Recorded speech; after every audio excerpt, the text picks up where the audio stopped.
Teoría Zumbi, un podcast babeante sobre conceptos en descomposición.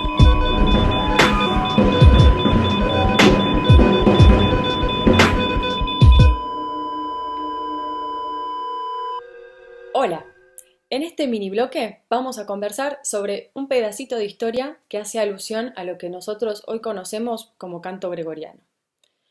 A mediados del siglo VIII, año 754, Pipino III, hijo del conquistador Carlos Martel, quien hereda de su padre el poder sobre los reinos de Borgoña, Neustrasia y Provenza, es nombrado rey de los francos por un papa romano, Esteban II, tras defender a Roma de una invasión lombarda. Una especie de contrato que habría negociado este papa con el noble gobernante. Digamos, vos me defendés, yo te nombro rey. Y se instauraría así una dinastía de reyes francos que comparten el poder con la Iglesia de Roma y los papas. Así tanto Pipino III como su hijo, Carlomagno, ostentarían en su mano la fuerza moral del derecho divino, es decir, de dirigir los pueblos que Dios les confía, pero sin olvidar su fidelidad a la Iglesia de Roma, quien a su vez consiente el ascenso de esta dinastía. Así, cuando en el 773 los lombardos amenazan nuevamente a Roma, era inevitable pensar que Carlomagno, haciendo honor del contrato, intervendría para salvarles las papas a los papas. Finalmente, después de otra intervención, a fines del año 800, Carlomagno es coronado como emperador del reconstituido Imperio Romano de Occidente. Territorios que por ese entonces se extendían desde Italia hasta Dinamarca y desde los Pirineos hasta el Danubio. ¿Qué tiene que ver esto con el canto eclesiástico? Bueno, la importación desde Roma del canto de la iglesia sede a las tierras francas se venía desarrollando desde antes de la coronación de Carlomagno. Y esta difusión era motivada por la preocupación y la necesidad de la iglesia de centralizar la autoridad. Porque los territorios carolingios, como se conocerá este imperio constituido por Pipino y Carlomagno, eran muy disímiles entre sí en cuanto a herencia cultural y albergaban poblaciones con diferentes dialectos, diferentes sistemas legales y diversas maneras de expresar la fe cristiana y la liturgia.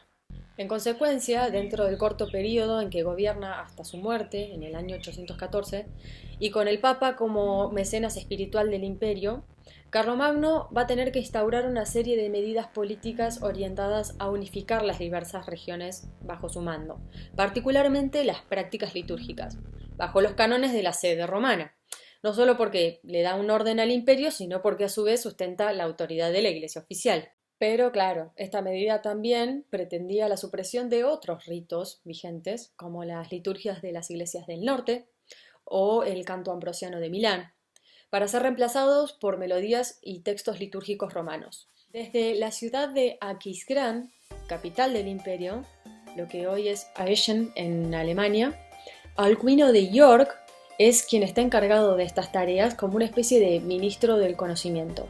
Y es quien va a promover fundamentalmente la tarea de escribir los saberes, una tarea que se va a volver un hábito y una necesidad durante los próximos 3 siglos y que involucra también la necesidad de trabajar en el desarrollo de un código de escritura musical. ¿A qué se debe esta necesidad? Bueno, en el año 789, Carlomagno, que por entonces todavía es rey de los francos, no es emperador, ordenó a la Iglesia franca escribir los salmos, el calendario litúrgico y las epístolas de la Iglesia romana, para que todos aquellos que estén en la tarea de invocar a Dios lo hagan de la manera correcta. Estos textos, que se originaban en Roma, se escribían con el objeto de ser cantados, ya que en el ámbito litúrgico no estaba bien visto invocar a Dios con la misma voz con que se le habla al prójimo. Che, Diosito, ¿cómo andas? ¿Todo bien? No. La voz común no era lo ideal. El problema es que si bien las escrituras podían ser importadas a los otros reinos fácilmente en libros, las melodías y la manera de cantarlas, no. El único medio para lograr este cometido en términos sonoros y melódicos era ni más ni menos que importar cantantes desde Roma que pudiesen enseñar los cantos a sus homólogos francos. Ahora, si bien esta medida se llevó a cabo, no funcionó.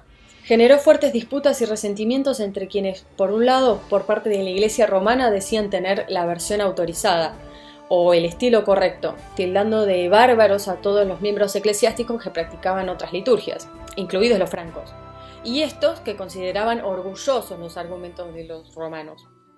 Entre idas y vueltas, finalmente la Iglesia franca impuso su ritual y su música como modelo litúrgico representativo de la Iglesia cristiana, el canto galicano, que es diferente en sonoridad al canto romano.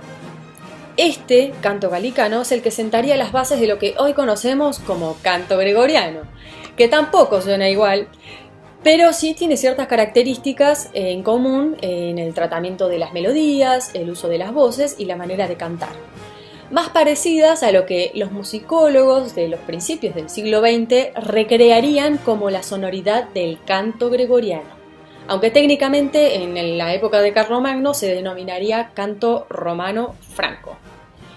Pero en todo esto ningún papa Gregorio tuvo que ver. Entonces, ¿de dónde viene esta historia?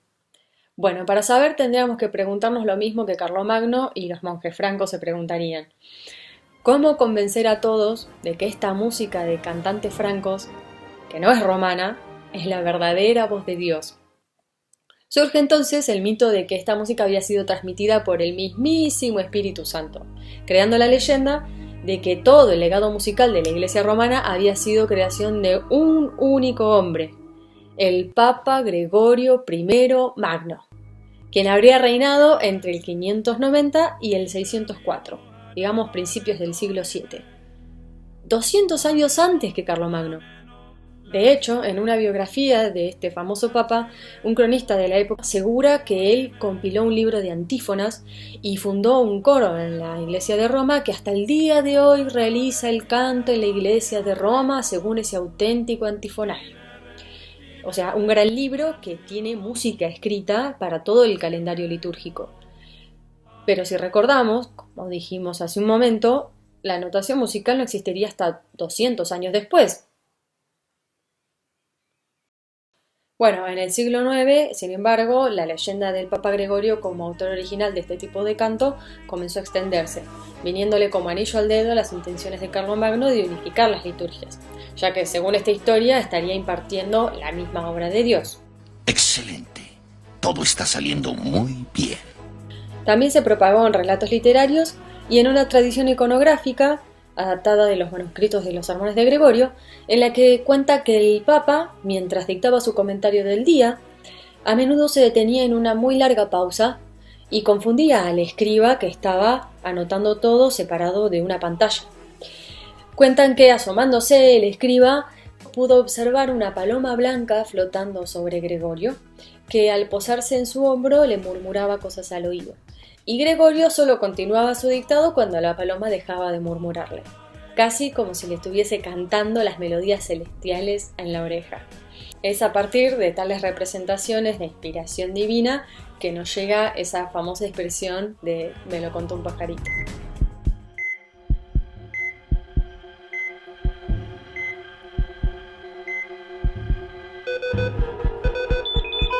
Teoría Zumbi, un podcast radiante sobre conceptos en descomposición.